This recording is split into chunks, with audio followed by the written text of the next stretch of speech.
Bonjour à tous. Ici le prof François pour une première capsule sur les entraves au dialogue.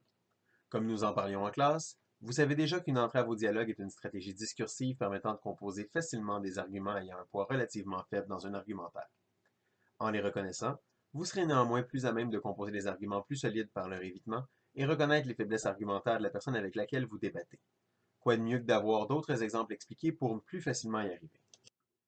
Pour la première entrave, nous parlerons de l'attaque personnelle. Celle-ci se définit comme une volonté d'attaquer la personne argumentant plutôt que l'argument lui-même.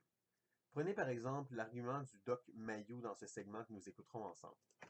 J'aimerais que vous parliez un peu d'Amir Kadir. Qu'est-ce qu'une partie du Québec voit en lui? Avez-vous une théorie? Sa famille et lui semblent des êtres intelligents, lui et sa femme sont médecins, mais il semble manquer de jugement. Est-ce qu'on devrait craindre un peu un effet d'entraînement? Écoute, ce que je crains, moi, c'est sa culture. J'ai une hantise pour les Arabes, la culture arabique, maghrébine. Écoute, pour moi, là, ce sont des peuples profondément tarés. Au lieu de parler des idées ou des propositions politiques du personnage d'Amir Kadir, il va directement attaquer l'appartenance ethnique de M. Kadir pour invalider la pensée de l'autre. Tout débatteur averti et évitant les biais soulèverait logiquement au doc que M. Kadir est d'origine perse et non maghrébine et que d'offenser sa culture de toute façon, même si celle-ci est supposée, ne défend en rien la pensée de l'homme qui a ses propres projets, ses propres idées.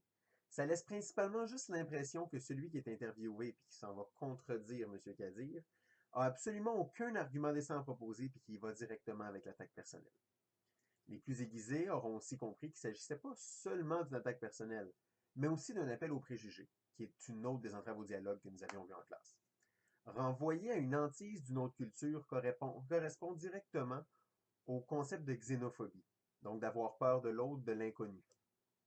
Pour avoir les points bonus, il va vous falloir m'expliquer dans votre journal de bord quelle était l'offense qui était faite au peuple maghrébin de la part de M. Mayou dans cette vidéo. Pour un deuxième exemple, un peu plus facile à digérer, je vais vous présenter un extrait présentant Florence Lompré dans son personnage de Gabi Gravel. Oui, c'est important de rappeler aux nommés que ce soir, il va y avoir un seul gagnant. Il n'y a pas de jugement. Si tu perds, oui, ça fait loser, puis oui, on va dire ton nom à TV. C'est un pensée du bien.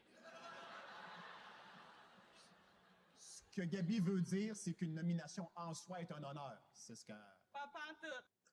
Ici, le personnage de Gabi Gravel, pour des motifs humoristiques, assure de l'absence de réponse de son interlocuteur en le traitant au préalable de loser.